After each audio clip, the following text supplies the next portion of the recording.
3 minutes. That is roughly how long Princess Diana's final car journey lasted. At around 12:20 in the morning, she left the Ritz Hotel in Paris alive. Only minutes later, the black Mercedes carrying her would be destroyed inside the Pont de l'Alma underpass. But the strangest part of Diana's final day is how ordinary so much of it looked before those last 3 minutes began. Saturday, August 30th, 1997. Diana is 36 years old, one of the most photographed women on Earth, and she is finishing a summer trip with Dodi Fayed. They have spent the previous 9 days aboard the yacht Jonicle along the French and Italian Riviera. Paris is supposed to be a stop on the way back to London. They plan to stay only one night. No one around them knows that Diana will never see the next morning in Britain. At about 3:20 that afternoon, their private aircraft lands at Le Bourget airport outside Paris. And the cameras are already there. Paparazzi photograph Diana and Dodi as they step from the aircraft. 2 vehicles are waiting for the group. Diana and Dodi leave in a Mercedes S600 with their bodyguard Trevor Rees-Jones. And this detail will matter later. The Mercedes Diana is riding in now is not the Mercedes that will crash that night. Another vehicle in the convoy is driven by Henri Paul, a security officer from the Ritz. At this point, he is not Diana's driver for the night. In fact, the decision that puts him behind the wheel of her final car has not even been made yet. The couple travel into Paris, stopping at Villa Windsor, before continuing to the Ritz Hotel on Place Vendôme. Wherever they go, photographers follow. Years earlier, Diana had been able to move through Paris with far less attention. Now almost every movement is a potential front page. By early evening, Diana and Dodi travel to an apartment on Rue Arsène Housset, just off the Champs-Élysées. Then another curious detail enters the story. Dodi becomes connected to a ring from the Repassi jewelry store near the Ritz. After the crash, that ring will fuel claims that the couple were about to announce an engagement. But later, investigators would find no solid evidence that Diana had agreed to marry him. The ring would become famous mostly because the night ended before anyone could know with certainty what Dodi intended to do with it. And while that mystery grows later, another problem is happening in real time. Dinner. The couple originally planned to eat at Chez Benoit. A table is reserved. But by around 9:40 that evening, the plan changes. There are too many people around them, too much attention, too much chaos. Instead of going to Benoit, Diana and Dodi return to the Ritz. That decision keeps them inside the hotel that will become the starting point of their final journey. At the Ritz, they try to have dinner in the restaurant. Even there, privacy is difficult. They eventually eat more privately upstairs. Outside, the photographers do not leave. They wait. And by now, a simple question has become a security problem. How do you move one of the most recognizable women in the world through central Paris without everyone outside knowing exactly which car she is in? The answer becomes a decoy plan. But before that plan is put into motion, something unexpected happens with Henri Paul.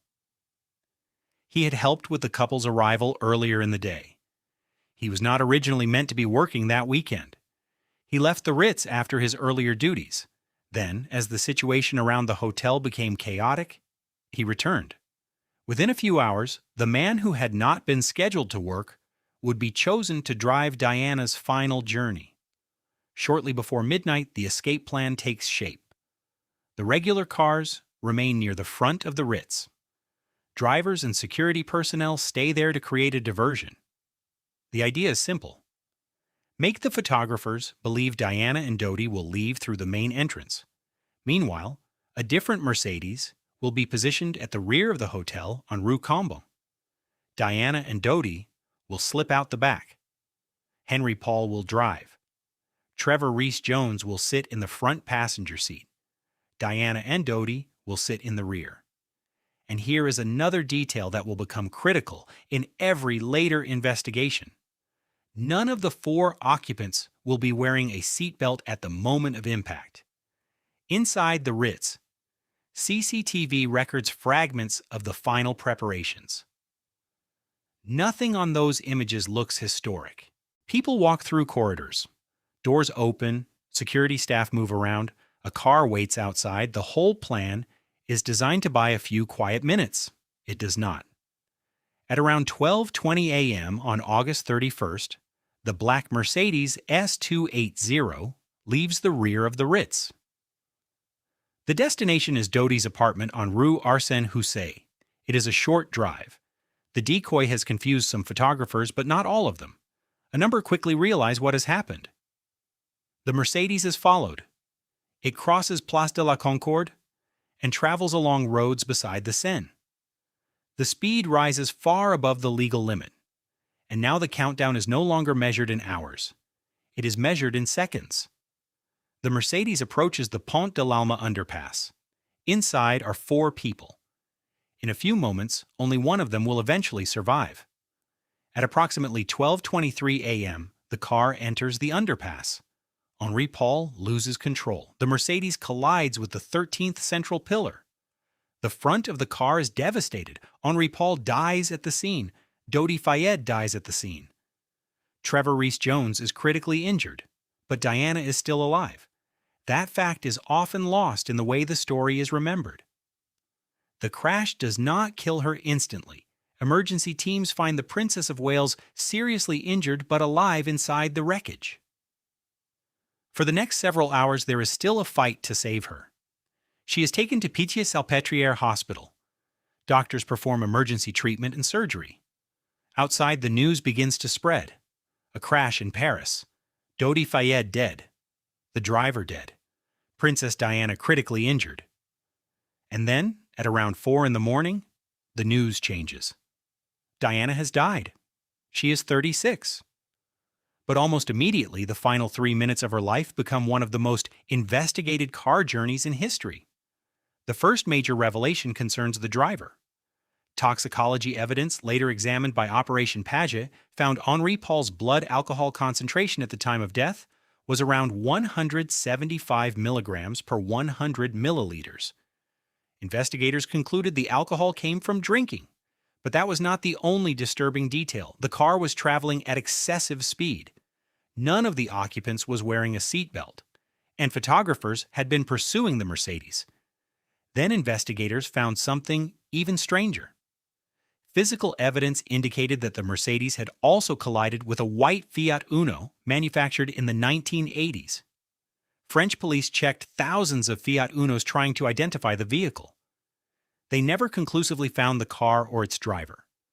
That unidentified Fiat would become fuel for conspiracy theories for years.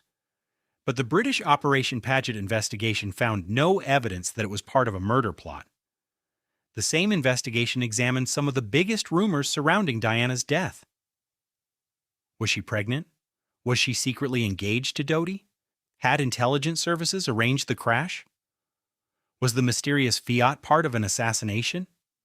After examining those allegations, Operation Paget concluded there was no credible evidence of a conspiracy to murder Diana and Dodi. The ring did not prove an engagement. The evidence did not establish that Diana was pregnant, and the investigation did not uncover a secret operation designed to kill them. Then, in 2008, a British inquest jury returned its verdict. Diana and Dodi had been unlawfully killed through the grossly negligent driving of Henri Paul and the pursuing paparazzi. The jury also identified Paul's impairment through alcohol and the fact that Diana and Dodi were not wearing seatbelts as contributing factors. Years of theories had turned the tunnel into a symbol of mystery, but the documented timeline is disturbing enough without inventing anything. Diana arrived in Paris at about 3:20 in the afternoon. She changed her dinner plans because of the attention around her. A decoy was created to escape the photographers. A different driver and a different Mercedes were chosen for the final trip. She left the Ritz at around 12:20. And roughly 3 minutes later, the journey was over. That may be the most haunting detail of all. Diana's final day was not one long march toward disaster. It was a chain of small decisions that looked temporary when they were made. A stop in Paris, a restaurant canceled, a return to the Ritz, a rear exit, a substitute car, a driver who had not originally been scheduled to work, a plan meant to make the journey safer and quieter. And then 3 minutes on the road. At the beginning of August 30th, Princess Diana was one of the most famous women alive. Before the next sunrise, the world was already mourning her.